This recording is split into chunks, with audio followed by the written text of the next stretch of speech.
pretty much, if you get really sick where you can't handle it anymore, you go to the doctor. And when you go to the doctor, hopefully you can afford the medicine.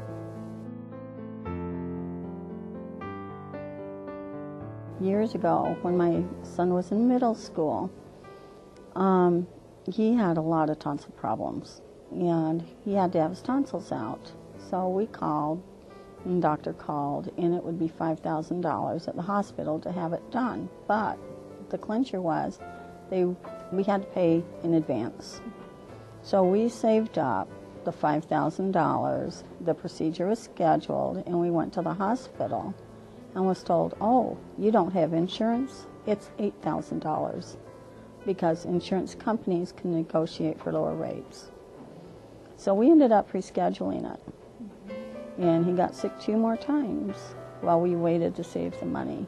He really, really suffered for that. He must have lost like 3 weeks of school in a 6-week period. I felt like the horrible mother because I couldn't afford it. If they got sick, they would go. When they were infants, I'd say up until maybe 1st, 2nd grade, while we had insurance. They had the annual checkup and the whole things that parents want their children to have. When the insurance fell by the wayside, that never happened again. We couldn't afford it. Any preventive things just weren't going to happen. My daughter needed some things done, and I told her hopefully when she's older and has a job of her own, she can afford to take care of these problems. I can't.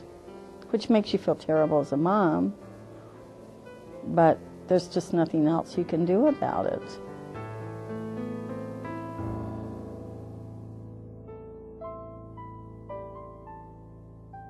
About 5 years ago, I was having really bad chest pains, and they thought it was a heart attack. They wanted to call an ambulance, and I absolutely forbid it. I told them we don't have insurance. I'm going to be doing good to pay for any hospital care. There's no way I could afford an ambulance. So ended up having my husband come and get me and take me to the hospital. And after I was there for 2 days, I had to leave. I told the nurse I can't afford it anymore.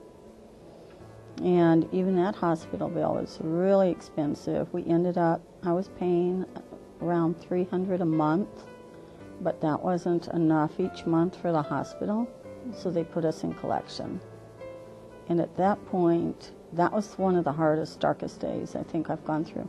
We ended up going to thrift stores to buy clothes for the kids and just feeding the family and clothes for the kids, and almost lost our home. And right now it's still on my that I was in collection, so it's hurt the credit. Not having to use my asthma medicine every 2 to 3 days, or using other medicines like every 3 or 4 days instead of daily. I mean, you go around the house and you're looking for inhalers, you know, and most of the time they're empty. If you're lucky enough, you can find an inhaler, knowing that payday's coming up in a week and a half, but you've got you've got 1 or 2 puffs left. I am the main supporter of the family, which is pretty scary. It's like we want to sell our home.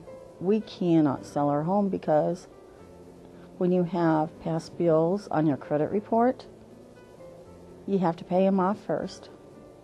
I have my son's hospital bill to pay off from his tonsils, to finish paying that off.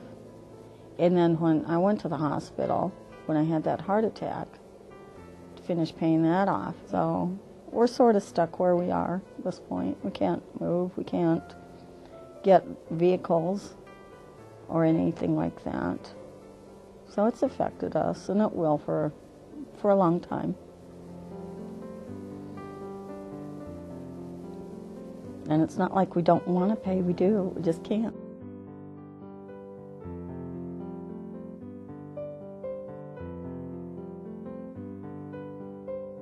I told one person who was so insistent, at your age you should have this done, and this checked out, and that checked out, and it's just like, why? If something was wrong, what could I do about it? No hospital will take me without insurance unless I have a lot down. In an emergency, yeah, you would. But for a procedure, just to be checked out, they won't. I mean, and then say you have cancer or something like that. What could you do except go home and mope about it because you can't afford to do anything about it anyway?